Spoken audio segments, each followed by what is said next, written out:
Assalamualaikum warahmatullahi wabarakatuh. Perkenalkan, saya Elifa Wulansari, SD 154 Betung Bedara Timur, calon guru penggerak angkatan 11 Kabupaten Tebo, dengan fasilitator Ibu Rifa Hasimi Mahmudah dan didampingi oleh pengajar praktik Ibu Winawati.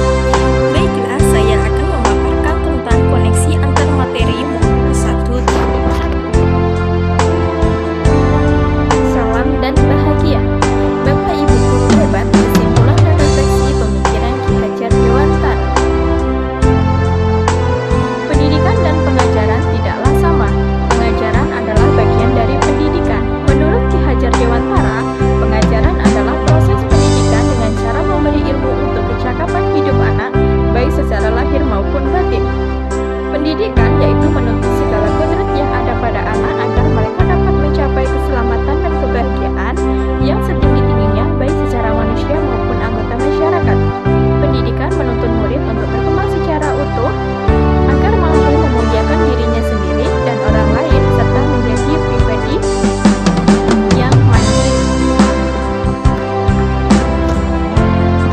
Kodrat alam dan kodrat zaman. Menurut Ki Hajar Dewantara, kodrat alam mengacu pada pemahaman bahwa pendidikan haruslah berakar pada alam dengan memperhatikan fitrah manusia dan lingkungan sekitarnya.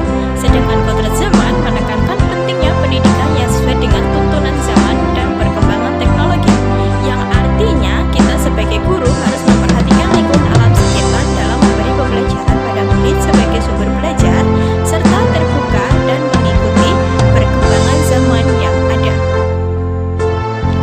Lalu, apa yang Anda percaya tentang murid dan pembelajaran di kelas sebelum Anda mempelajari modul 1.1? Sebelum mempelajari modul 1.1, pembelajaran yang saya lakukan, saya hanya mentransfer materi pelajaran. Saya menganggap bahwa ketuntasan dalam menyampaikan materi lebih penting daripada memahami karakteristik murid. Saya hanya melihat nilai aspek kognitif saja. Misalnya, saat murid mengerjakan tugas atau ulang harian saja. Jika nilai sudah mencapai KKM, dianggap sudah berhasil dalam mencapai tujuan pembelajaran. Saya beranggapan bahwa murid hanya sebagai objek dalam pembelajaran, sehingga pembelajaran berpusat pada guru. Sebelumnya, saya tidak memperhatikan atau tidak memperdulikan murid. Apakah murid benar-benar sudah paham dengan materi yang saya sampaikan atau belum? Saya meminta siswa untuk menghafal materi tanpa memikirkan bagaimana materi yang saya ajarkan dapat dipahami secara sepenuhnya, sehingga saya sering merasa gagal.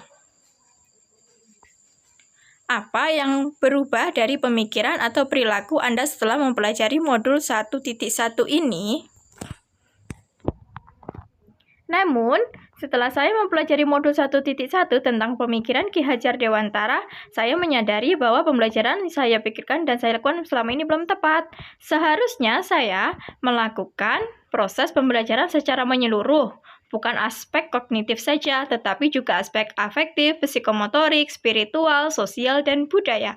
Murid sebagai subjek pembelajaran, karena siswa diberi kebebasan dalam berekspresi, mengemukakan pendapat, serta berkreasi sesuai dengan model pembelajaran dan media yang digunakan.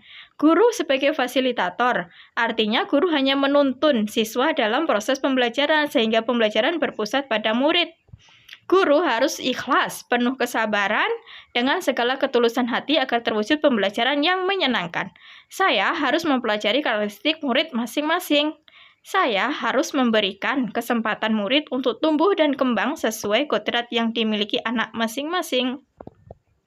Apa yang dapat segera Anda terapkan lebih baik agar kelas Anda mencerminkan pemikiran Ki Hajar Dewantara? Yang dapat segera saya terapkan dalam pembelajaran di kelas antara lain, merancang pembelajaran yang interaktif dan menyenangkan, serta melibatkan murid secara langsung dalam proses pembelajaran, sehingga pembelajaran berpusat pada murid. Saya akan menerapkan pembelajaran abad 21 sesuai pemikiran KHD, yaitu berpikir kritis, kreatif, komunikatif, dan kolaboratif.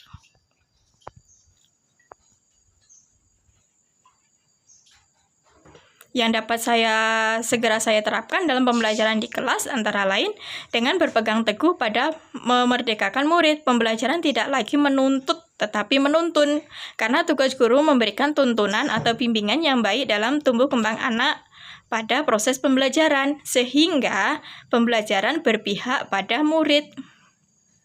Saya akan membuat kesepakatan kelas dan menerapkan nilai-nilai sosiokultural di daerah bersama peserta didik dan membiasakannya pada kegiatan sehari-hari di sekolah. Demikian kesimpulan dan refleksi yang saya dapatkan pada modul 1.1 Refleksi Filosofi Pendidikan KHD. Salam guru penggerak. Tergerak, bergerak, dan menggerakkan. Terima kasih. Wassalamualaikum warahmatullahi wabarakatuh.